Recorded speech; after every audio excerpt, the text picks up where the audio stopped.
ছেলের মুখে গন্ধ পেয়েছে। আর শারিফতা খামরান, কিরে মদ খাইছস? কয় না বাবা, শারিফ তো নাবিজ, আমি নাবিজ খেয়েছি। নাবিজ খাওয়া জায়েজ। নাবিজ হচ্ছে রাত্রেবেলা আরবরা দুধের মধ্যে শক্ত খুরমা ছেড়ে দেয়। 1 কেজি দুধের মধ্যে 10টা শক্ত খুরমা ছেড়ে দিলে সকালবেলা দুধের কালারটা সাদা থাকে না, শক্ত খুরমার রস টেনে ওটা লাল হয়ে যায়, খেতে বড় মজা, এটাকে বলে নাবিজ। কিন্তু সকালেই খেতে হবে। ওইটারে যদি 3 দিন জমায় রাখেন, 4 দিন জমায় রাখেন, ওইটাও গাঞ্জা হয়ে যাবে, ওইটাও তারি হয়ে যায়, মদ হয়ে যায়। সাইয়েদনা ওমরের ছেলে এই কাজ করেছেন, একটু তারির স্বাদ নেয়ার জন্য 4 দিন রেখে দিয়েছে। সাইয়েদনা ওমর বললেন, কি খাইছস? কয় মদ খাই নাই। নাবিজ খাইছস? এদিকে আয়, ইফতাহ ফামাক, মুখ খোল। হা করার পরে মুখের সামনে নাক নিয়ে গন্ধ দেখে মদের গন্ধ, কলারটা ধরে মসজিদে নববীতে নিয়েছেন। ইন দ্য মিন টাইম মসজিদে নববীতে জোহরের নামাজ হয়। নিজের ছেলেকে মসজিদে নববীর উস্তুয়ানা বলে, উস্তুয়ানাতু মসজিদে নববী, মসজিদে নববীর পিলারে বেঁধেছেন। যেহেতু উনি খলিফা, মসজিদে নববীর ইমাম, জোহরের নামাজের ইমামতি করলেন, সালাম ফিরালেন, আসসালামু আলাইকুম রাহমাতুল্লাহ, আসসালামু আলাইকুম রাহমাতুল্লাহ। সালামের পর বললেন, মাকানাকুম ইনদানা হাদ, সুন্নতের পর বসে যাবেন, আমাদের একটা হদ আছে। আল্লাহর দেয়া যে বিধান বিচার, এটাকে আরবিতে বলে হাদ, প্লুরাল হচ্ছে হুদুদ। আমাদের হুদুদ আছে, মানে গুরুদণ্ড আছে, বসবেন। হাজার হাজার মানুষ সবাই ওযু করে যখন ঢুকতেছিল, দেখে আবু শামা পিলারে বাঁধা। সবাই তো আশ্চর্য, কি আজীব তামাশা, প্রেসিডেন্টের পোলা বাঁধা। নামাজের পরে বাইরে আসার পরে হাজার হাজার মানুষ তাকিয়ে আছে। কানাঘুষা শুরু হয়ে যায়। সবাই বলে, কি হয়েছে?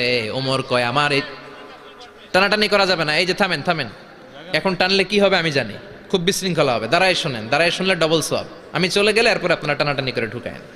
কথা শুনতেছেন তো? মনোযোগ আছে? লোকদের মধ্যে কানাঘুষা। প্রেসিডেন্টের ছেলে, কেউ কয় ওমর মনে হয় মারবে না, যেহেতু নিজের ছেলে তো একটু ধমকি টমকি দিয়ে ছেড়ে দিবে। কেউ কেউ বলে, না ওমর তো এত সহজ মানুষ না, মদের বিচার তো 80টা বেদ, মনে হয় 40টা মারবে। কেউ কয় না 80টাই মারবে। ওমর চেয়ারে বসে জল্লাদরে ডাকলেন, বললেন, ইবদা বিসমিল্লাহ, নে চাবুক শুরু কর। বাইতুল মাল থেকে শক্ত সাইজের একটা চাবুক আনবি। জল্লাদ চাবুক এনে দাঁড়ালেন। ওমর বললেন, ইবদা বিসমিল্লাহ, শুরু কর। জল্লাদ মারতে শুরু করেছে। ওয়াহেদ, ইতনাইন, তালাতা, 3টা মারার পরে 1 থাপ্পড় মেরে জল্লাদকে 3 হাত দূরে ফেলে দিলেন। ধমক দিয়ে বললেন, তুই চাবুক মারস নাকি চাকরি বাসাস? আসলে জল্লাদ কিন্তু আস্তে মারে নাই, দেহের যত জোর ছিল জোর দিয়ে মেরেছে, কিন্তু ওমরের পছন্দ হয় নাই। ওমর বলে, আইন্দাকা তালাতা আইন্দে ওয়াহেদ, তোর হিসাবে চাবুক মারা হয়েছে 3টা, আমি ওমরের হিসাবে মায়ের হয়েছে 1টা। চাবুক আমার হাতে দে, আমি 2 নাম্বার থেকে শুরু করি। ওমরে ফারুক 2 নাম্বার শুরু করলেন। 2, 3, এক একটা চাবুক মারে, ছুপ ছুপ করে চামড়া ছিলে, রক্তগুলো মসজিদে নববীর বারান্দার পিলারের মধ্যে লাগে।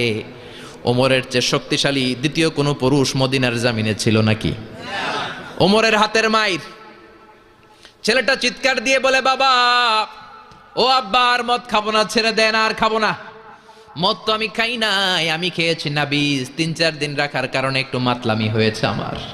আব্বা, এবারের জন্য ছেড়ে দেন, আর খাবো না। ওমরের কঠোর হৃদয়ে কোনো দয়া মায়া আসে না, মারতে লাগলেন।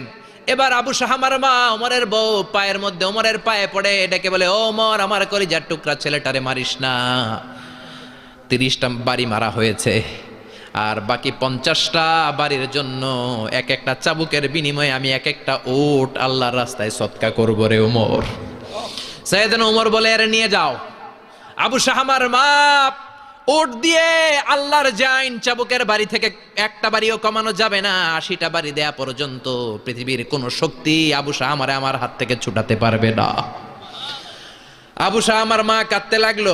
ওমরের মনে দয়া মায়া হয় না। 40টা বাড়ি মারার পরে ছেলে বেহুশ, 50টা মারার পরে আবু শাহামা দুনিয়া থেকে শেষ।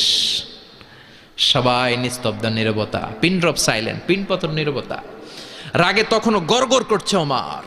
সাইয়েদনা ওমর বললেন, গোসল দে, জানাজা দে, কবর দে। কবর দেওয়ার পরে ওই কবরের উপর 51 নাম্বার থেকে মারা শুরু করলেন। 52, 53, 60টা, 70টা, 80টা চাবুকের বাড়ি কবরের মধ্যে, বিশাল বিশাল বড় বড় বাড়ি মেরে আঘাত করে আল্লাহরে ডেকে বললেন, আল্লাহ,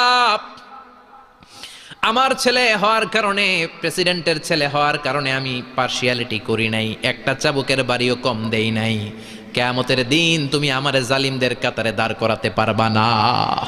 আল্লাহু আকবার। আল্লাহু